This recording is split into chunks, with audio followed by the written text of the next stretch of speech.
Yo, what is up, guys? Methodz here, bring you guys another commentary. And today we were Detour Domination. I think I go about 72 and 6, so it's not too bad of a gameplay. I do choke another set of kill streaks when I get shotgunned in the face, like an assist away from my score streak. So I actually could have done a lot better than I actually did, but it happens to the best of us. But right into the actual top of the commentary. Let's talk about Gfinity. So basically, Gfinity is a tournament in London, and it was a 10-team invitational-only tournament. You had to be 18 years or older to play, and the way it was set up was 4 North American teams were invited and 6 European teams.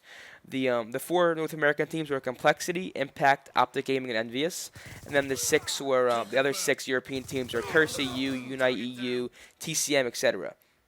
So basically, Saturday was the first day, and it was just pool play. So basically, teams play pretty much exhibition matches, and the best record obviously moved on, and then so forth. So only one team was eliminated on the pool play day, and that team was actually Envious, which was quite surprising. Everybody was figuring that Envious would come out strong after being upset at Anaheim. Their placing wasn't too well. I think they placed about 9th or 10th, something along those lines. But they actually got eliminated from Gfinity. They actually only won one game. They went 1-3. It was actually a three-way tie with them and 2 other European teams, and at that point, the tiebreaker was map count. And overall, Envy won the least round of maps, so they were actually eliminated. And it was pretty controversial just because the fact that Envy is just such a prominent team, and they're known for being one of the best, and them being eliminated from such a big tournament was shocking to many. So I mean, obviously they're still a great team, and the most controversial part about it is they actually made a roster change. Stainville actually decided to leave Envious after their loss. About a couple hours later, Stainville tweeted it was in his best interest to separate from Envy, and he actually stopped by the ESN late night stream. It's pretty much a podcast where everybody just hops on, they chill, talk about topics going on in the Call of Duty community. And Steve actually came in the chat. I think he's on a computer in London or whatever, and he was like, "Well, NVS needs that submachine gun player who can get hype, and that wasn't me. So, I founded, pretty much Envious. I helped found Envious. I'm not sure if he was, the big founder or if he just helped, but I've been here since Call of Duty 4, and it was time for me to go." Just because, I'm not the player that they need. So Stainville tweeted that he's going to go back to running an AR. He's not quitting. He's going to keep playing. He's going to keep competing in Call of Duty like he should. And, he's in search for a new team. I mean, I'm not sure if he's going to be still with NVS, behind the scenes and stuff. That's probably going to be not really hidden from us, but, that's really not anybody's interest. He may be working with sponsors and stuff, but I don't know. But I do know, thinking of Envious without Stainville is, quite weird. I mean, when you think of Envious, one of the first names you actually think of is Stainville, because he's been there since Call of Duty 4. He's one of the original members, and, him not being Envious on Envious is, crazy. And right here is where I choked the V-Stack, getting shotty to the mouth. But I mean, good luck to Stainville. I know he's been running with people. I actually did hit him up, and he said, he'd be down to run with me and Heist when he gets back. So, I mean, I'm looking forward to playing with him. I've been watching him since I was like 11 or 12. I know, he was on one of the biggest Call of Duty 4 teams, which was Envious back in the day. And, I used to watch them on the streams, such as the MW2 Winter Showdown and things like that. So, I'm going to be pretty excited to play with, a veteran that I've been playing, I mean, not playing, but, watching for quite some time. So, you can always learn new things, especially from people like him. Just like team with someone like Revan or Rambo. You can always learn new things no matter how good you are. The more experience, the better. So I'm looking forward to playing with him. Hopefully things work out. Hopefully we play pretty well. Great. Best of luck to him. I mean, he deserves a great team. He just thought it was in his best interest to, depart from Envy, and they should find a sub player who can get hype and do that, do those things for the team. And he decided, that wasn't his part of the team. He wasn't that player. So instead of making Envy drop a player, he said, what, I've been here for a while. I know what the team needs, and I support this team. I'm cool with the players, and I'm gonna do what I have to do to put MVS to the top. And I guess his thought was just departing from Envy. And I just got destroyed by a quick scope sniper rifle right there. I think it was Zergriz. Overall, though, Stainville, he made an executive choice. I mean, he's been around for NVS for so long, and I'm not sure if they would actually drop him. But, him leaving just shows, sort of power. It shows that he has the willpower to know what's, best for a team that he actually loves and been playing for and been running for quite some time. So, best of luck to him. He's a great guy. Talked to him a little bit at Anaheim.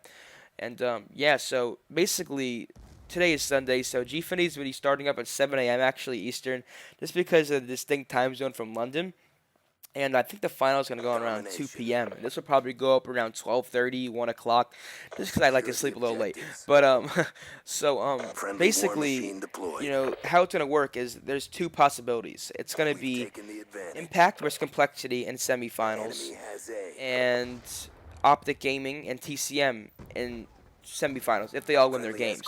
So basically, people are expecting Impact versus CUL Epic final, but they're in the same bracket. So basically, my prediction was that CUL will beat Impact 3-0. Not 3-0, my apologies, 3-2. Then they will move on to play Optic, and then they will beat Optic 3-1. So that's just my prediction. I might obviously be wrong, just a guess. I just feel like Complexity still has that hype from Anaheim that Impact really doesn't have right now. I mean, I know that they want to come back and prove why they're still the best in the game, but I really do see Complexity taking Gfinity. Like I said, this is just my opinion.